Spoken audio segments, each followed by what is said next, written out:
Silicon ಸಿಟಿಯಲ್ಲಿ ಇಂದಿನಿಂದ 5 ದಿನ ಭರ್ಜರಿ ಏರ್ ಶೋ. ಏರೋ ಇಂಡಿಯಾ 2025ಕ್ಕೆ ಸಜ್ಜಾದ ರಾಜಧಾನಿ ಬೆಂಗಳೂರಿನ ಯಲಹಂಕ ವಾಯುನೆಲೆಯಲ್ಲಿ ನಡೆಯಲಿರುವಂತಹ ಏರ್ ಶೋ. ಇಂದಿನಿಂದ ಫೆಬ್ರವರಿ 14ರವರೆಗೆ 5 ದಿನ ನಡೆಯಲಿರುವಂತಹ ಏರ್ ಶೋ ಇದು. ಇನ್ನು ಹಕ್ಕಿಯಂತೆ ಹಾರುವ ವಿಮಾನಗಳನ್ನ ಕಣ್ತುಂಬಿಕೊಳ್ಳಲಿರುವ ಜನತೆ. ಸುಮಾರು 7 ಲಕ್ಷಕ್ಕೂ ಅಧಿಕ ಜನ ಏರ್ ಶೋನಲ್ಲಿ ಭಾಗಿಯಾಗುವಂತಹ ಸಾಧ್ಯತೆ ಇದೆ.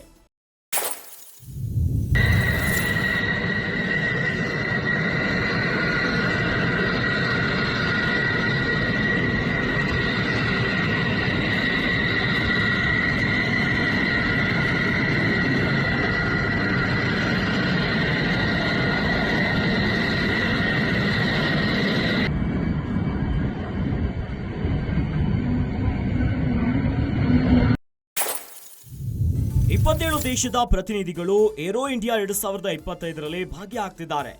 ಏರೋ ಇಂಡಿಯಾ 2025ಕ್ಕೆ ರಕ್ಷಣಾ ಸಚಿವ ರಾಜನಾಥ್ ಸಿಂಗ್ ಚಾಲನೆ. ಈ ವರ್ಷದ ಶೋನಲ್ಲಿ 70ಕ್ಕೂ ಅಧಿಕ ವಿಮಾನಗಳಿಂದ ಪ್ರದರ್ಶನ. ಅಮೆರಿಕ, ರಷ್ಯಾ, ಫ್ರಾನ್ಸ್ ಸೇರಿ ಹಲವು ದೇಶಗಳು ಶೋನಲ್ಲಿ ಭಾಗಿ. ಸಿಲಿಕಾನ್ ಸಿಟಿಯಲ್ಲಿ ಇಂದಿನಿಂದ 5 ದಿನ ಭರ್ಜರಿಯಾಗಿ ಏರ್ ಶೋ ನಡೆಯುತ್ತೆ. ಏರೋ ಇಂಡಿಯಾ 2025ಕ್ಕೆ ರಾಜಧಾನಿ ಬೆಂಗಳೂರು ಸಿದ್ಧ ಆಗಿದೆ. ಯಲಹಂಕದಲ್ಲಿರುವಂತಹ ವಾಯುನೆಲೆಯಲ್ಲಿ ಲೋಹದ ಹಕ್ಕಿಗಳು ಹಾರಾಡ್ತಾವೆ. ಅಂದ್ರೆ ಇಂದಿನಿಂದ ಫೆಬ್ರವರಿ 10ರಿಂದ 14ರವರೆಗೆ ಮುಂದಿನ 5 ದಿನಗಳ ಕಾಲ ಏರ್ ಶೋ ನಡೆಯುತ್ತೆ. ಏಷ್ಯಾದ ಅತಿ ದೊಡ್ಡ ಏರ್ ಶೋ ಇದಾಗಿದೆ. ಸುಮಾರು 7 ಲಕ್ಷಕ್ಕೂ ಅಧಿಕ ಜನ ಏರ್ ಶೋನಲ್ಲಿ ಭಾಗಿಯಾಗುವಂತಹ ಸಾಧ್ಯತೆ ಇದೆ. 27 ದೇಶದ ಪ್ರತಿನಿಧಿಗಳು ಏರೋ ಇಂಡಿಯಾ ಕಾರ್ಯಕ್ರಮದಲ್ಲಿ ಭಾಗಿಯಾಗಿದ್ದಾರೆ. ಜೊತೆಯಲ್ಲಿ ಈ ಒಂದು ಕಾರ್ಯಕ್ರಮವನ್ನ ರಕ್ಷಣಾ ಸಚಿವರಾಗಿರುವ ರಾಜನಾಥ್ ಸಿಂಗ್ ಅವರು ಚಾಲನೆಯನ್ನ ಕೊಟ್ಟಿದ್ದಾರೆ. ಈ ವರ್ಷದ ಏರ್ ಶೋನಲ್ಲಿ 70ಕ್ಕೂ ಅಧಿಕ ವಿಮಾನಗಳಿಂದ ಪ್ರದರ್ಶನ ಆಗುತ್ತೆ. ಅಮೆರಿಕ, ರಷ್ಯಾ, ಫ್ರಾನ್ಸ್ ಸೇರಿ ಹಲವು ದೇಶಗಳು ಏರೋ ಇಂಡಿಯಾ ಶೋನಲ್ಲಿ ಭಾಗಿಯಾಗ್ತಿದ್ದಾವೆ. ಬಹಳ ವಿಶೇಷವಾಗಿ ಏರ್ ಶೋನಲ್ಲಿ ರಷ್ಯಾ ಮತ್ತು ಅಮೆರಿಕನ್ ಫೈಟ್ ಏರ್ ಕ್ರಾಫ್ಟ್ಗಳು ಭಾಗಿಯಾಗಲಿವೆ.